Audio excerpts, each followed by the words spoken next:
Join us for Mental Wealth Wednesdays, a live platform dedicated to mental health, awareness, and support. We can talk about mental health generally, and it's such a large umbrella that encompasses so much.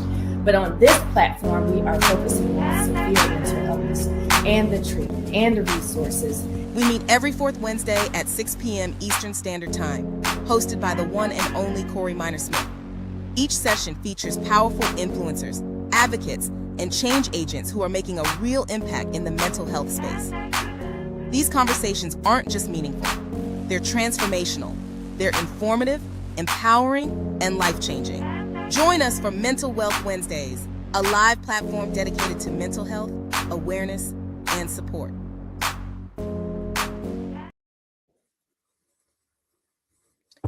Good evening, everyone. Corey Minor-Smith with Mental Wealth Wednesday, and we have a powerful guest with us tonight. So glad to have her with us. We are honoring, celebrating, acknowledging National Fair Housing Month, April, and all of the tremendous work that so many organizations do to help ensure our housing rights. And tonight we have with us Miss Demetria McCain, who is with the Legal Defense Fund. She is the policy director for the Legal Defense Fund and has had a dynamic career in housing and focuses on policy in general that affects us each and every day. The laws that are in place, the policies that are implemented in order to execute the law, enforce the law. And tonight, I just wanted to talk a little bit about housing, about the significance of housing, about the Fair Housing Act, and just get a little bit more information about Demetria in her career and all that she does to help throughout this country, the things that can impact us from the laws that are in place. So join me in welcoming Miss Demetria McCain. Hello, Demetria, how are you? It is good to be here. Hello, Corey. I love that music at the intro. It's very, get your juices flowing. I love that. Well, thank you very much. It was my first time using it. Okay.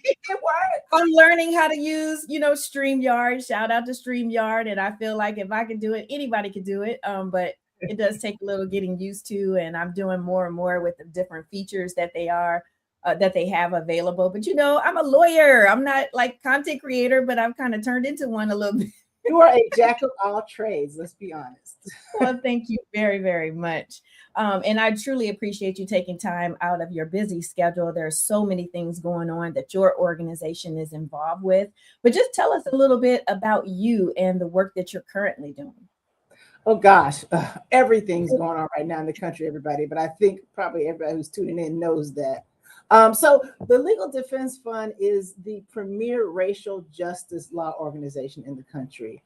We were founded by Thurgood Marshall, who later became Supreme Court Justice Thurgood Marshall, the first Black Supreme Court Justice. He got his start. He's from Baltimore, Maryland, and went to Howard University School of Law, which is where I attended.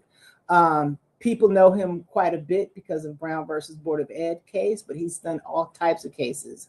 And so here at LDF, we focus on 4 pillars. Education equity is one of them, but we also focus on criminal legal system issues, as well as political participation, which includes voting and things of that nature. Mm-hmm. And we focus on economic justice. And our work in the housing and fair housing space falls under our economic justice pillar. And I happen to be head of the policy department. We have a litigation department, organizing department. We have a research department. We call that our Thurgood Marshall Institute. They do a lot of research for us. And I am with the policy department to look at laws at the state, local, and federal levels. And so that's kind of what we do here. We believe in ensuring the dignity and respect of Black communities and Black people across the country. And so that is what we do, depending on what the issue is. If it relates to that, we're usually tracking it from a systemic perspective. That is dynamic and so much needed. People may think now in 2026 that we don't need these types of programs and services and organizations that focus on justice. But each and every day we see stories that let us know that the exact opposite is the case. We do need these things to continue in helping people to have the rights that so many fought for. And I'm just honored. I'm now a member of the bar in Maryland, and I got to sign the attorney book. And I took a picture of my signature and Justice Thurgood Marshall's signature in the book, that the original book that he signed. And it was such just a significant moment. It felt so historical. Yes, it felt so historical. And just seeing also his portrait that they have hanging in the library there at the court. It was definitely a special day. And so I truly appreciate you giving us the historical context to the Legal Defense Fund and the pillars that you all represent each and every day. But I just want to, and you do so much. So I know that there's so much more than housing. But again, April is National Fair Housing Month, and a lot of people don't know about the Fair Housing Act and how significant it is still in 2026 when it was in 1968. But you know, and I just want to know from you, like your top 3 things when you think about fair housing, or someone comes to you with a fair housing issue. What are the top 3 things that you think about in terms of its significance and how it impacts us every day? I always go back to how we got to the Fair Housing Act of 1968, because it just didn't magically appear, and Congress didn't just magically say, okay, let's do this. You know, there were a series of civil rights provisions passed in the 60s. The Fair Housing Act was really kind of the last of them, right? Because we know about public accommodations, we know about voting rights and those types of things, and those came earlier. But the Fair Housing Act came in 68, not because people hadn't been pushing for it, but the community had been pushing for it. And so I always like to stress that this came about from people on the ground, people who were directly impacted, pushing for this. Sure, Martin Luther King was involved in it and he was pushing as well, but that's because people on the ground asked him for his help. He actually took his family and up and moved to Chicago to experience some of the bad housing situations that folks were going through in Chicago.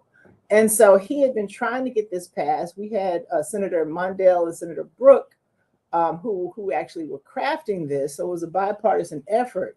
However, they could not get it through. And so we all know that, you know, April came and Martin Luther King was assassinated. Yes. Throughout many of our communities, there were uprisings because of the assassination, but uprisings as well because of all of the horrible things that were going on in communities, Black communities around the country. And so with those uprisings, the president, which was at the time Johnson, President Lyndon Baines Johnson, actually took that moment and pushed Congress to go ahead and get it passed.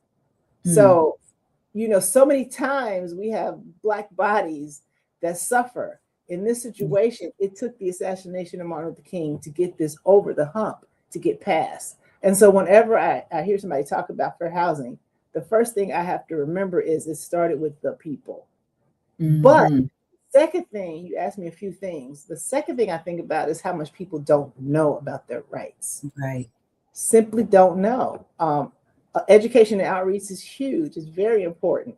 Fair Housing Act started on the issue of racial discrimination, but it also includes discrimination against other protected classes. But it started with race.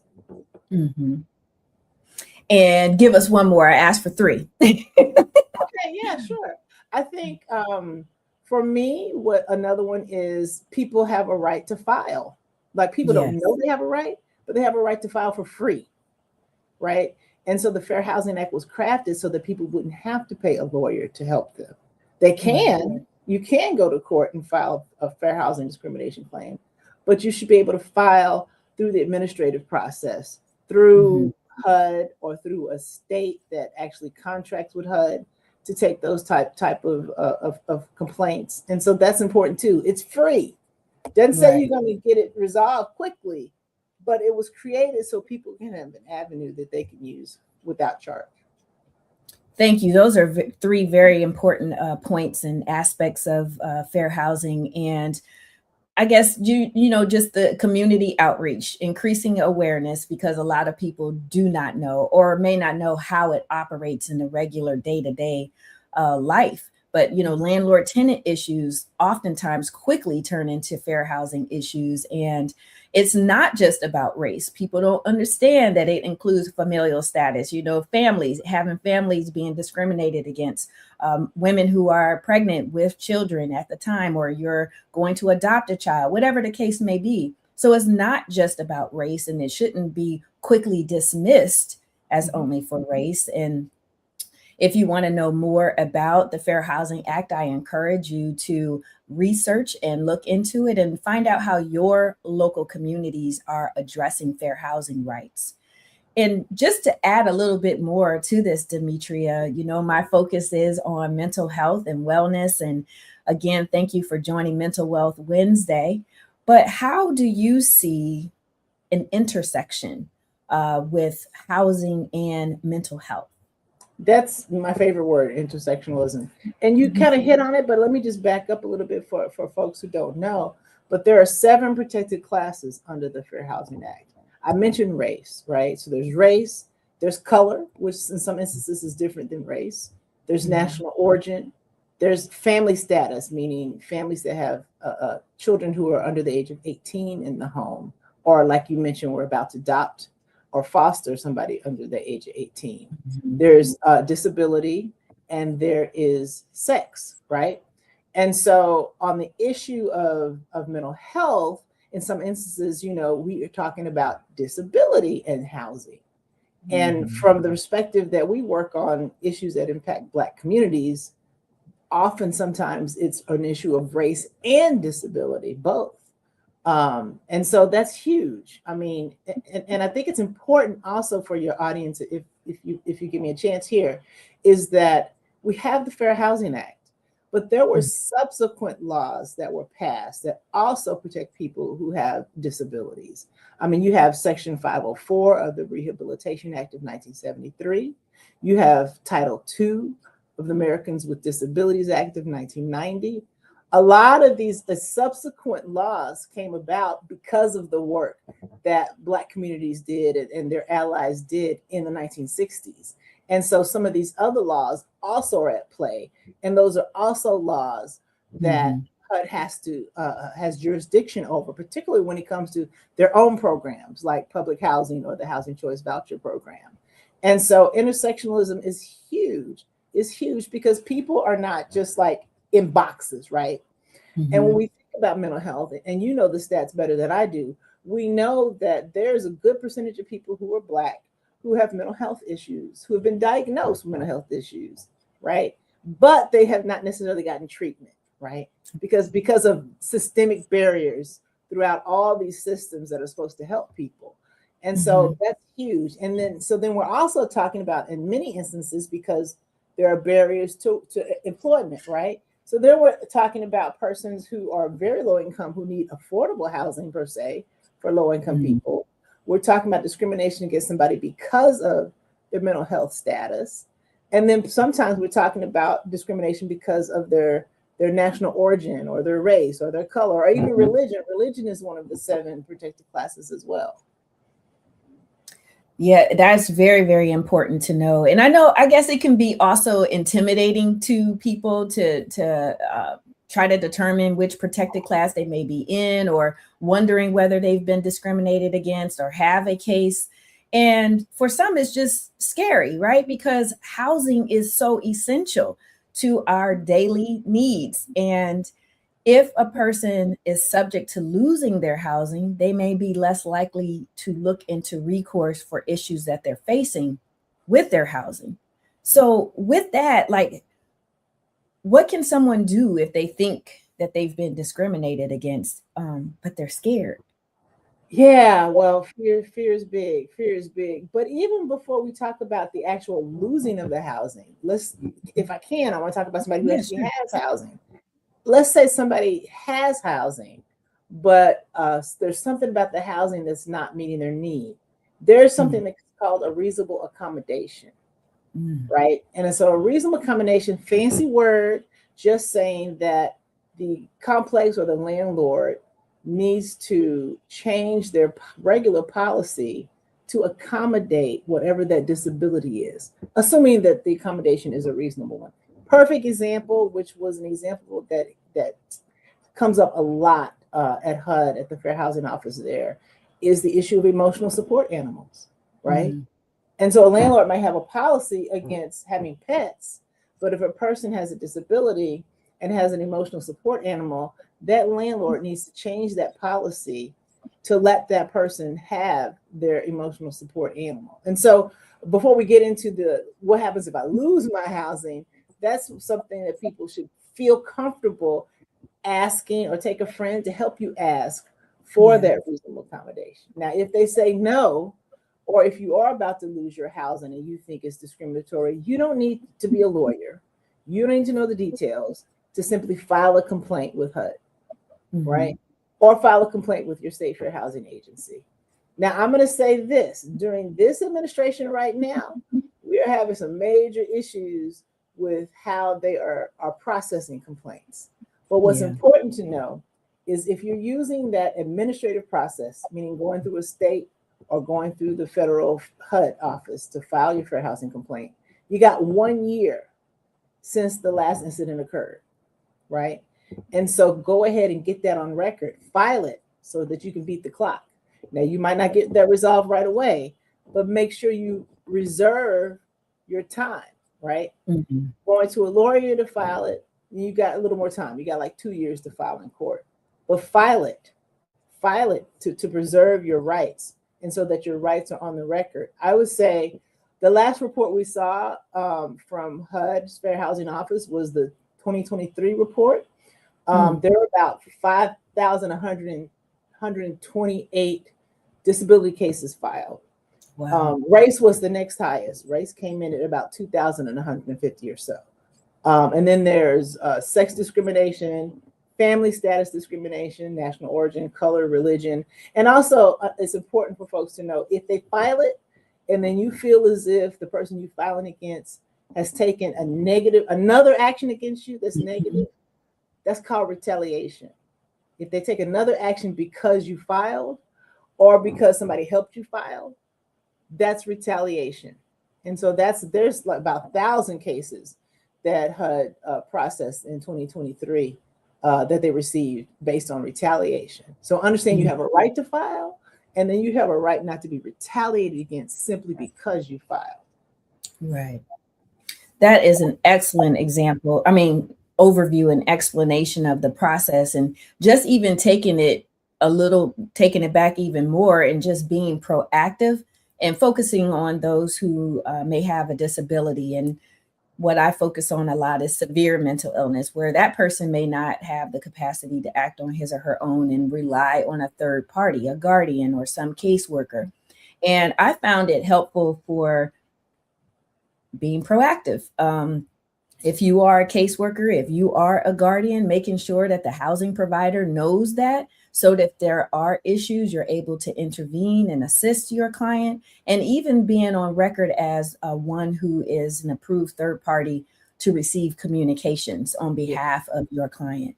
And just in applying for housing, that you are notified of any issues before they become problematic to the point of your client facing eviction. The housing provider can contact you. You can be the one who can initiate a a reasonable accommodation request on behalf of your client to help preserve their housing opportunity before it becomes an issue where they're facing eviction, receive the eviction notice, or already in court for the eviction. But Corey, that's a really good example. Oh, I'm sorry, I didn't mean to cut you off. No, go ahead. That's an example of a reasonable accommodation, right? Because the landlord can say, we don't send any notices to anybody except the tenant, right? But if the person needs the accommodation for it to also go to this other person or to this other person instead, that's a reasonable accommodation in and of itself. Yes. And a very helpful one. I mean, unfortunately, I used to be general counsel for a housing authority, and just communicating with property owners, through different collaborative projects. Some of the complaints from the property owner side or property management side is that some residents who really do need a reasonable accommodation and, have a verified disability are not typically the ones who are requesting a reasonable accommodation. Some situations, people use it as a strategy of sorts to avoid the eviction process. And let's say they're subject to eviction, non-payment of rent is a common thing, but they do a reasonable accommodation in an effort to try to stop the eviction. One thing I always encouraged our property managers to do was to still process the reasonable accommodation. You can't just go forward because you don't believe this particular resident because they've been a problem resident, if you will. So it can cause some problems, but the importance and the significance is education and knowing that this is a process that's available. And for those who have, are a member of a protected class, that they know that they can ask for a reasonable accommodation. And again, I'm encouraging that at the beginning of the residency as a proactive measure so that you are able to assist your loved one or your client. What are your thoughts on that? The fact that you brought up a housing agency, I think it's worth people knowing that while they are trying to get their immediate problem handled, sometimes the fact that you filed the complaint and it's investigated and they address it, it helps more than just you, right? Because sometimes they're actually, if they go through the Greek like settlement conciliation agreement process, then some of the relief can not only help the person complaining, but they can help people who are similar to you in the future by perhaps making that housing authority or whomever change their policies, make it them, new reporting requirements to HUD, monitoring their enforcement activities so that they can prevent future discriminatory housing practices against people who are similar to you. So not just you, but it can help a broader group of people. And training of the staff and any new staff that comes on board, like that is critically important, right? Oh my goodness. Absolutely. Yes. So there is a bigger picture here as well, but also just knowing individually and for your loved ones what you are able to do in that case. So Demetria, here we are. It's 2026. I hear different people talk about, not in my lifetime. I haven't, seen this level of egregious activity taking place, and not in my lifetime, or never did I expect to see this in my lifetime. I hear that prefaced by a lot of different things that we are very much indeed witnessing now. With that, what are your thoughts on the state of fair housing today? The state of everything, the state on Black people, the state on true American history, including Black history. It's an attack on all of us. I mean, to the extent that certain communities were marginalized, we are being thrown under the bus right now. Things that we're seeing going on at HUD, particularly the Fair Housing Office, are terrible. There's actually a pending whistleblower complaint. Whistleblower complaints are filed by people who know something, and they report it out. And so you had actually people who worked at HUD who helped in the General Counsel legal office to review fair housing investigations, complaining about how this administration, under the Trump administration, they are not fulfilling their statutory duty under the Fair Housing Act. Cases that are just being ignored because, let's say, they argue not intentional discrimination, but discrimination that is like down low, but impact who are in a particular class like race or national origin. Just ignoring cases and sending out letters saying, I'm sorry, this is not a real case. That's terrible as far as enforcement is concerned. But also, in addition to that, we at LDF has been spending an inordinate amount of time responding to these regulations that they are removing that actually help people. So regulations, let me just explain to folks, regulations are based on statute, right? And regulations are based on what the law is. And so you've got these executive orders coming out. An executive order from a president is really a signal to agencies on what to do. It cannot change the statute. So there is nothing, let me be clear, there is nothing that President Trump can do through an executive order to get rid of the Fair Housing Act. But what they are doing is what I said. They're not properly investigating cases and processing cases. They're rolling back regulations that are rules that help people enforce the statute, right? Help people understand what they're supposed to do. They're rolling things like that back. They are also rolling back guidance. Guidance is important because you have landlords and developers who want to do the right thing, right? But they need help, right. And that's their HUD's job, is to write out in writing things that can help them comply with the law. So they're getting things like that. Perfect example is there was guidance when I was there that focused on people with criminal records. To the extent that criminal records and fair housing collide, there was guidance on how landlords should and should not be considering criminal records. Why would you roll that back? Why would you not help a landlord know how to follow the law? Because essentially you had landlords running around, and you still do, not allowing somebody to get an apartment because of an arrest record. Well, folks, an arrest record is not proof of conviction.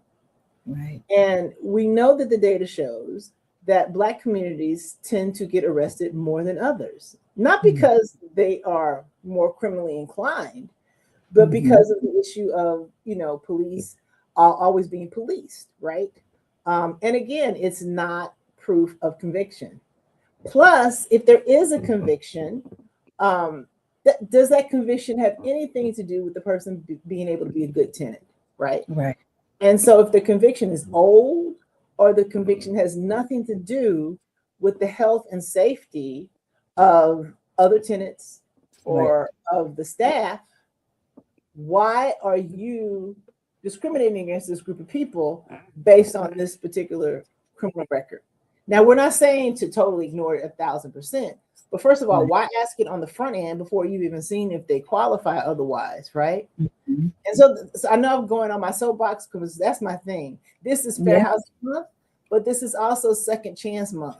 Right. And we know that housing is huge as it relates to recidivism. Whether somebody's going to go back to jail or go back to prison has a lot to do with whether they are able to re-enter our communities, right? Get a job, get housing. That's inextricably connected. And so that's an example of some of the rollbacks that we're seeing, let alone issues as it relates to algorithmic bias, right? Landlords cannot just say, oh, well, this computer told me that you wouldn't be a good tenant. No, you can't do that, because computers don't program themselves. People program computers. And so if there's AI involved, some human being was behind that AI and wrote whatever program it was. And so we've seen too much AI being used as an excuse in a way that excludes or harms people of protected classes. Yes. You got me. Sorry. No, we need this information because it is so important. And there are just so many intricate nuances that create unnecessary barriers, right? Like, so a property owner, is able to generate a report, whether they're doing it in-house or using some type of agency to do these background checks and things of that nature. One step is simply ensuring that the person that you looked up is the person that's on the report. Exactly. Because there's too many issues with people, having the same name or maybe have the same birthday, and there is not another step, just taking another step to confirm that this is the person. And then on top of that, go ahead. No, you go ahead. Go ahead. And then on top of that, not giving the person the opportunity to appeal. You give them notice of the denial, but you don't give them the opportunity to know what the denial is for and to provide counter information regarding the denial. But particularly since your focus is on mental health, also the issue of, let's say somebody was convicted a while back on drug possession, right? And that drug possession actually because they were self-medicating themselves, right? Because like I said, a lot of people go undiagnosed or don't have access to the medications they need. Perhaps that is something that they can explain, is that like, I am not addicted anymore or what have you. And that happened years ago. You know, why are you holding this against me now? And plus, I was just a great tenant for the last 5 years over at this complex. I'm just moving over to this complex over here. So why are you keeping me out? Yes, that's so important too. Just timeline, because to go back 10 years or 20 years, you can't even do that in a criminal conviction, like for perjury purposes. You know, it's like a 10-year cutoff. What is your cutoff in terms of holding something in someone's past, if it's confirmed, against them for a housing opportunity? So again, thank you everyone who is joining us today for Mental Wealth Wednesday. We have Demetria McCain, who is the policy director for the Legal Defense Fund, joining us. We're having a wonderful conversation about fair housing opportunities, the law, policy, and how it all may impact us on a day-to-day basis. So thank you all for joining. If you have any questions, please feel free to put them in the chat. As we see them, we'll respond.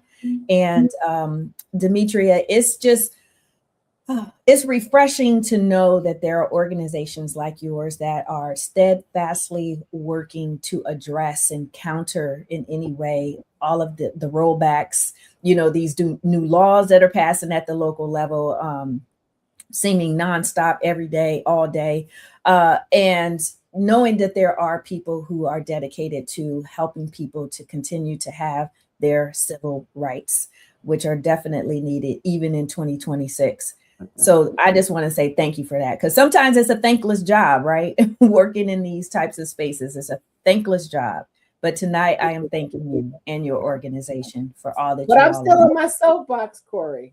Well, you stay on the soapbox. We need to know. We need to know. Tell us. So I think, you know, on the positive end of things, because we're talking about the gloom and doom of 2026, on the positive end, you know, we don't have to just rely on the federal government. And I'm really proud to say that folks on our team here in the policy team, as well as our state and local partners in Maryland, just last week, Monday before last, we got a fair chance bill passed in the state of Maryland. And so that forces landlords to pause, to your point, and look and see if the person qualifies, whether they have a criminal record or not, if they qualify to be a tenant. And then later on, they can check into the criminal background type of issues and take certain things under consideration. So we are really proud about, as it relates to the Maryland delegation. We're waiting for the governor to sign that. We have no reason to think that he won't. But that was huge for us that both the General Assembly and the Senate of Maryland passed the Fair Chance Act. So folks who are listening, just don't sit back and say gloom and doom. What can you get done in your state? Right. So that's huge. And I'm going to say one more rollback, though, one more federal rollback, if I could. Yes. Relates to this weird thing that people don't really know anything about. It's called the Affirmatively Fair Housing provision of the Fair Housing Act of 1968. So the Affirmatively Fair Housing provision means that it's not enough for a city or state or whomever who gets HUD funds or a housing authority to avoid discriminating against somebody. They have a duty to sit back and look and evaluate and see what fair housing problems exist in their jurisdiction. Right. And so that was really been on the books since 68, but it was kind of getting off the ground during the Obama administration when they finally passed a regulation regarding it. Trump won, they got rid of it. And then the Biden administration brought back significant portions of it. And they were actually working on fleshing it out even further. But then we got Trump too. And so let me just give you an example for your community to understand how that's important. And so let's take either a housing authority set of policies or city set of policies. And this is a real example. So I was working in my state of Texas locally before I ever went as an appointee to HUD. And there was a gentleman who was being released from the VA hospital. He had his history of drug addiction. He was a veteran. And there were counselors there, social workers there, telling him some options of where he could live. And all those options were nearby the Veterans Hospital, which was a high poverty area where there was a history of drug areas in that area. And he was like, I don't want to live around here. Why would you want me to live around here? I don't want to live around these things that are going to tempt me. I want to live in a totally different neighborhood. So to the extent you have, let's say, a housing choice Section 8 voucher program that steers people to those types of neighborhoods. And if people want to live there, that's perfectly fine. The point is people should have choice. But if there are only options because of your policies, put them in certain communities and segregate them, then that's an issue, right? And you should look back at what's going on and do something about it. Is it a zoning issue? Is it that people can't have affordable housing or apartment complexes in certain parts of town? Is it an issue with the way the housing choice voucher program is working? And so the affirmatively it's hard to say. Affirmatively furthering fair housing provision of the Fair Housing Act is crucial. And I'm looking forward to the time where we can get back to actually implementing that particular provision of the Fair Housing Act, because it makes you be proactive, right? Right. So that's that piece of my soapbox. Well, I appreciate it. Having been with the housing authority who was involved during the time with President Obama's administration, that particular provision included housing authorities. Previously, cities, those who received the CDBG funds and other types of federal dollars, had to do an analysis of impediments. And it was just a report on the analysis of impediments to fair housing. There was no, right or wrong, any, enforcement of what you could do to address it. But with the Obama administration came a revised version of that, which amplified the need to not only analyze the impediments, the barriers, the obstacles to fair housing opportunities, but to first of all include housing authorities, which I was like, how could you do this type of project without the data from a housing authority? So I was very happy to have housing authorities be responsible for being a part of this, along with the city and counties that received the funds. And unfortunately, like you said, the turnover then excluded. First of all, it paused it. Then housing authorities weren't responsible or needing to be a part of it, and then it just wasn't even a necessity to do anything because the information is no longer wanted, I guess, but it's very much needed because we have to continue, especially with these data centers. It's like, the issues with not in my backyard type situation, but this is really not in my backyard because of the environmental injustices to communities that are already receiving the detrimental effects of companies, the government. It's just an atrocity on so many levels. What do you think about that? And I think that the issue of data centers is huge. You see people who are up in arms and fighting, saying, why is this near my community? It's going to raise my water bill, et cetera, et cetera. But we don't know the long-term effects, right, on people's bodies, right?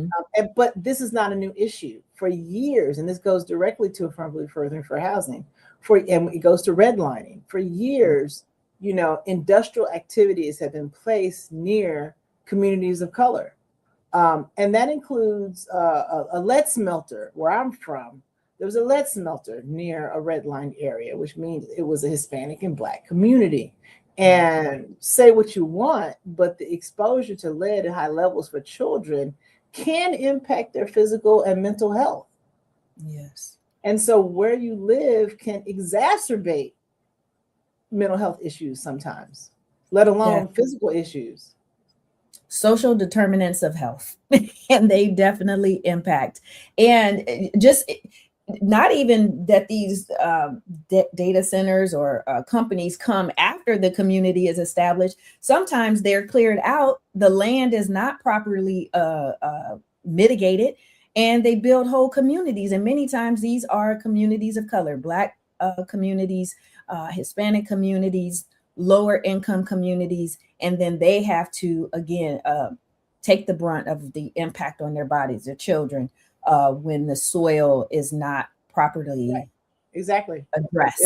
Yeah, exactly. And they can't afford to just leave like they've given their life savings to have a house, the American dream, and to later find out that where this area was cleared used to be a whatever the different types of brownfield type situations, and they have no recourse. So it is very much a issue for the environmental injustices that continue to go on, and it can directly relate to a fair housing issue. Exactly. That's what I was going to say. Right. Yeah.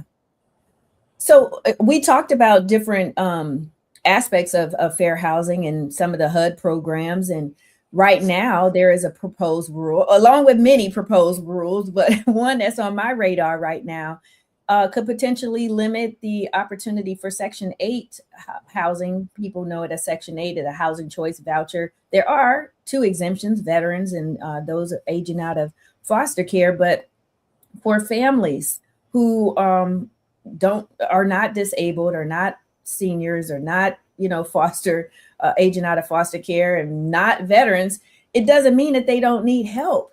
And I just think about so many people, like in different places that I've worked, where they have a career or a job, but they cannot afford living without assistance. And so what do you say about this proposed rule that's pending? Yeah, the proposed rule with the time limits. I mean, time limits do not help people become self-sufficient. End of story. That's just it. You throw them into unaffordable markets, right?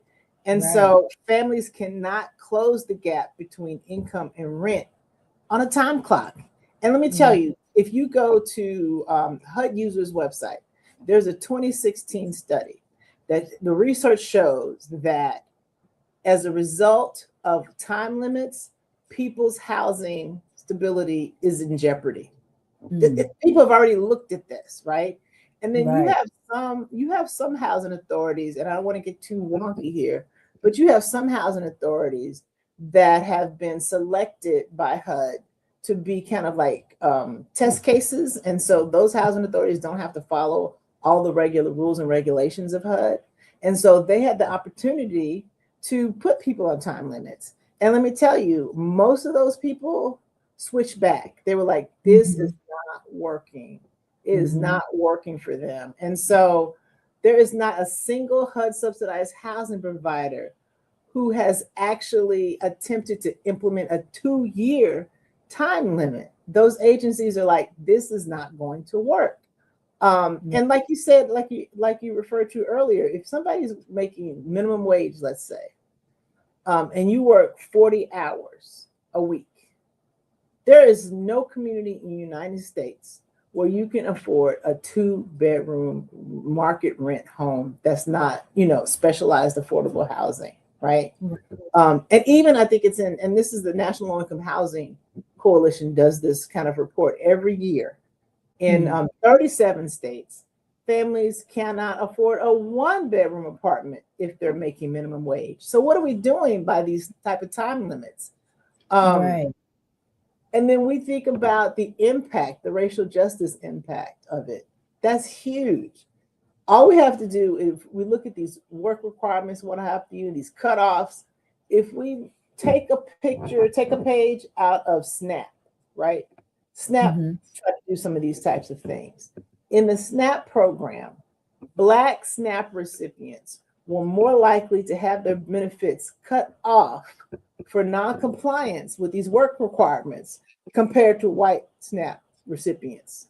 Even though those people had the same household structure, they had the same personal challenges, Black recipients of SNAP suffered more than white recipients of SNAP. And so just abruptly ending somebody's subsidy is absurd. Now, you mentioned some folks who were exempt from some of these rules, but understand the devil is in the details.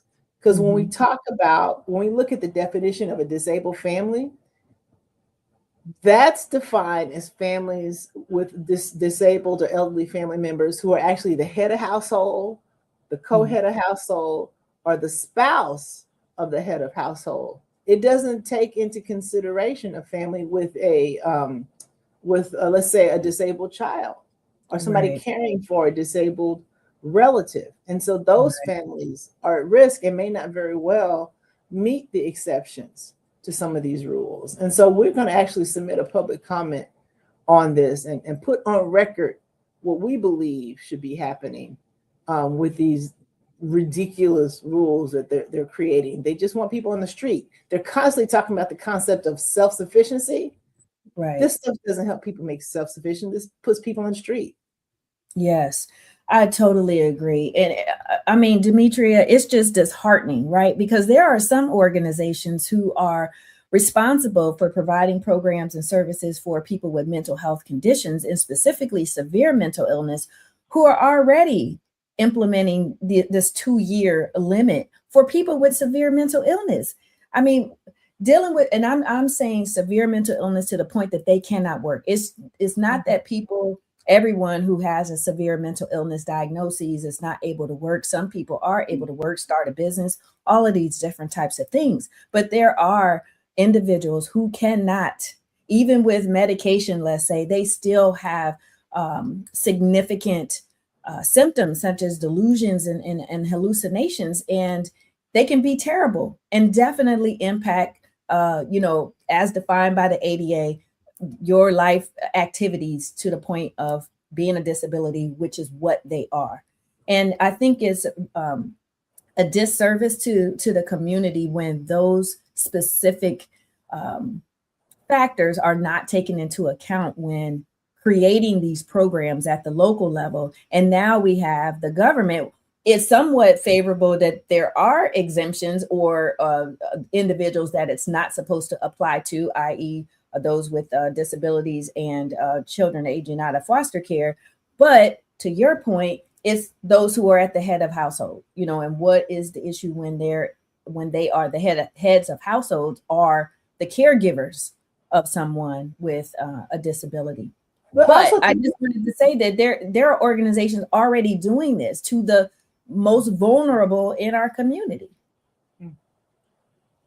And I think also, if you look at the flip side of it, on the I think of things in supply and demand, right? So that's the demand side.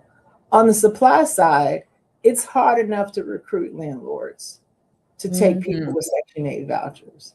If you're going to tell them you're going to lease to this person, and in 2 years, you may have to turn this unit over.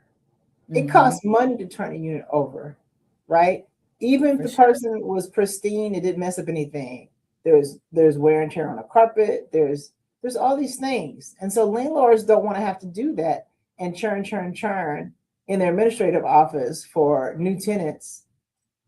It's very, very mean-spirited and mean rule that they're trying to put out. Yes, thank you for that perspective, because that is important. The rights of residents, but there are issues that can directly impact those who are the landowners, the property owners. And we need the property owners, right? This needs to be a collaboration, private, public sector working together to address the housing needs throughout this country. I mean, there is already a housing crisis, and this is just adding to it, unfortunately. And when we talk about mental health, you don't have to have a mental health condition like a diagnosis that's impacting your daily life activities, just the stress of it all. And if you're under a 2-year time crunch, let's say we talked about this is second chance month, as well as National Fair Housing Month. But if you are returning to the community from incarceration, the carceral system, or perhaps a medical facility that you are now returning to the community, you're not only overwhelmed with thoughts about your housing, but thoughts about getting a job. And then the extra layer of, I only have 2 years to do this. and I'm just coming back into the community, or I'm just getting back stabilized on my medication and things of that nature for me to even try again in the community and being outside of the home. So just the stress of it all. 2 years. 2 years. Yeah, you just found a job. You forget what your commute is. Who knows if you're going to find another unit that you can afford? Every community already knows that they don't have enough units that are affordable to lower income people. They already know that. Yes. And that's how I phrase it. I don't say affordable housing, because what's affordable to rich people is not affordable to me. Right. What's affordable to someone who's just re-entering society, most of them, let's say, is not necessarily what's affordable to them. Right. And just looking at the median income throughout our country, right? And the stagnation people are not the minimum wage and salaries. Yeah, and people are not able to earn a living wage, and that's why there's such a push for having the minimum wage increase, like nationally. Right. But if you are, go ahead. We are in this. This is a very good conversation, and I'm just so glad and grateful for you to come on and share this critical information. And for those who are interested in submitting a comment, anybody can submit a comment, whether you're with an organization or you're doing it individually or on behalf of your loved ones or just your community. Regulations.gov, you are able to go and make a public comment. The deadline is May 1st. And I encourage you to learn about this proposed rule. And you can see it from different agencies. This particular one is from HUD, the U.S. Department of Housing and Urban Development, but any federal agency that is looking to change some aspect of a regulation has to submit a proposed rule and give time for public comment. And depending on the significance of the rule, the public comment time period may be longer. So it could be 30 days, it could be 60 days, and some instances, it could be 14. It all depends on, statutory requirements and things of that nature. But in this particular case about the Housing Choice Voucher Program and the proposed rule, the deadline is May 1st. And you can go to regulations.gov to find out more about it and submit your comment. And when you say submit a comment, people need to understand you don't need to be a lawyer, you don't need to be a policy right expert, no, yeah, you don't need to be a social worker. You can be. All you need to do is tell your story, and tell your story about how this new rule, if they enact it, will impact you. That's what they need to hear, are people with real stories. Yes. Thank you for that, because that's important. Some people feel, well, I don't know what to say, and how would this impact your family? How would this impact your community? So community leaders, speak up on behalf of your community. Church leaders, yes. Make it a Sunday school activity. Yes. How can this impact? I'm a person of faith, and there are lots of different faith books that say we're supposed to take care of the poor and take care of other folks who are struggling. Yes. This is your opportunity to do that, to help those who could be impacted by this. It's time for us to join together to help those who may be impacted, the most vulnerable in our communities, who may not have a voice, don't know how to use their voice. This is when you can be a servant leader and use your voice on behalf of others. I truly appreciate that, Demetria. Thank you again for just sharing your expertise, sharing your experience, and just your thoughts on this. Policy is important. Policy determines how the law is going to be enforced or not enforced. Right. And guess what? Voting determines who gets to make the policies. And I love the message. And I would love for you to just share about the stop sign, the significance of the stop sign, the SAVE Act, and how it's equivalent to a poll tax. Happy to do so. And so the Save America Act saves no one, is what we say here at LDF. And so this is a policy that folks in Congress, and also in the states as well, because a lot of the bad stuff happens in southern states, are trying to push. So this is not an ID law, right? Some states already have ID laws where you have to show your driver's license or your ID to vote. This is worse. This means you've got to prove that you are a citizen to register to vote. Well, let's just start with the fact that, and when I say prove that you're a citizen, your name on the voting rolls needs to match your passport or birth certificate, right? Mm-hmm. And so this impacts women across the country who've changed their names since they've gotten married. This impacts people in rural areas who don't have easy access to a birth certificate or a passport. I mean, really, virtually raise your hand if you could put your hand on your birth certificate right away. And large percentage of Black people do not have a passport. And so if you need to go get a passport, or if you need to go order a new birth certificate, that's going to take time off from work, costing you money. That's going to cost you money just for the birth certificate. That's going to cost you money for the passport and the passport photo. That's money. You're spending this money just to vote. And for younger audiences who don't know what a poll tax is, that's going to the polls means you had to pay money to vote. That's what we had before the Voting Rights Act passed in 1965.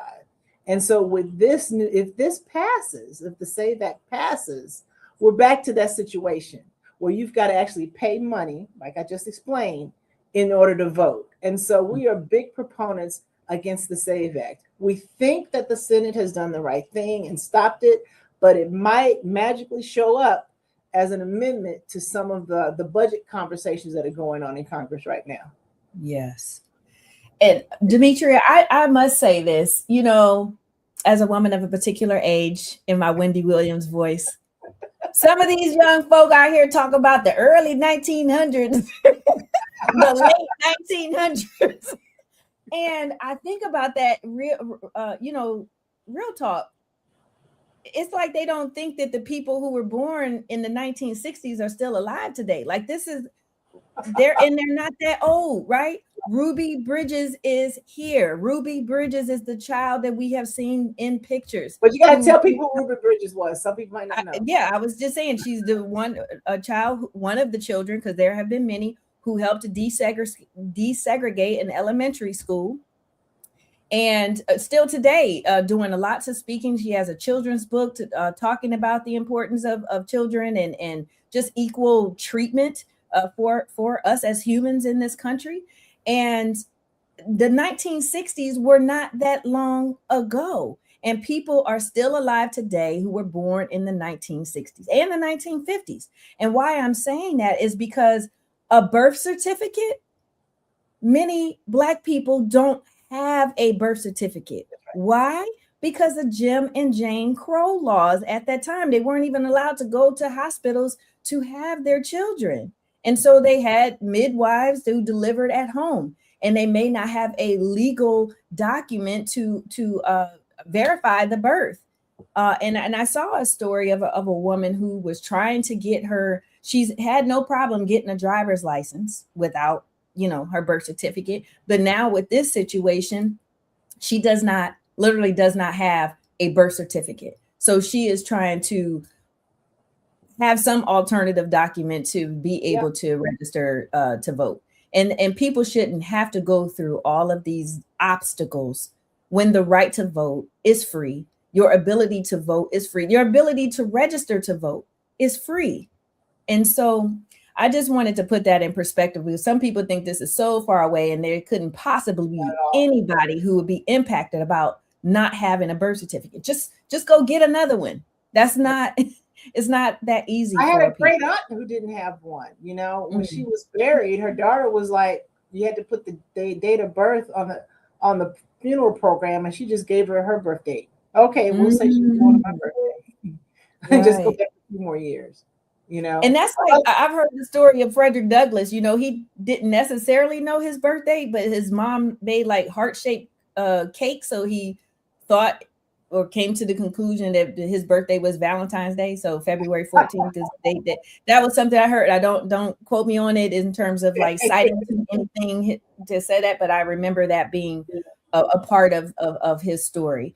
And there's just so many things, Demetria, and I just appreciate the work that you're doing to help to address these issues. What you're doing. Well, thank you. So with that, I would like to close for our session of today's Mental Wealth Wednesday episode, celebrating National Fair Housing Month and Second Chance Month, with Demetria McCain, Policy Director for the Legal Defense Fund. And Demetria, I would love for you to give any closing remarks you have for the Mental Wealth Wednesday audience. Hey, listen, folks, everybody matters. Everybody matters. You know, a disability is only a piece of somebody. I make sure that everybody understands that they use people first language. It's not, you know, disabled people. It's a person with a disability. And we all have varying levels of ability. And so that cuts around intersectional issues all the time. And so to the extent that people are living with a disability and are part of other marginalized communities, it takes all of us to make this whole thing work. Because when one of us suffers, we all suffer, whether people want to recognize it or not. Yes. Thank you so very much for that, Demetria. Once again, thank you for joining us for Mental Wealth Wednesday. Tune in next month for National Mental Health Awareness Month. We're looking forward to having another dynamic guest. And please like and share this episode and other episodes with your networks. Thank you again. Thank you so much for having me. I appreciate the conversation. Thank you. Bye-bye. Bye-bye.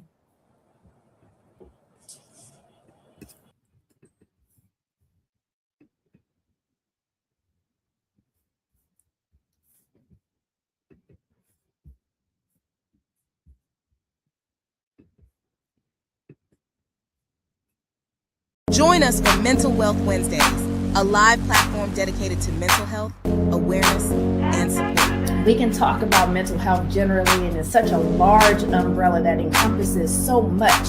But on this platform, we are focusing on severe mental illness and the treatment and the resources. We meet every fourth Wednesday at 6 p.m. Eastern Standard Time, hosted by the one and only Corey Minor-Smith. Each session features powerful influencers, advocates, and change agents who are making a real impact in the mental health space. These conversations aren't just meaningful, they're transformational, they're informative, empowering, and life-changing. Join us for Mental Wealth Wednesdays, a live platform dedicated to mental health, awareness, and support.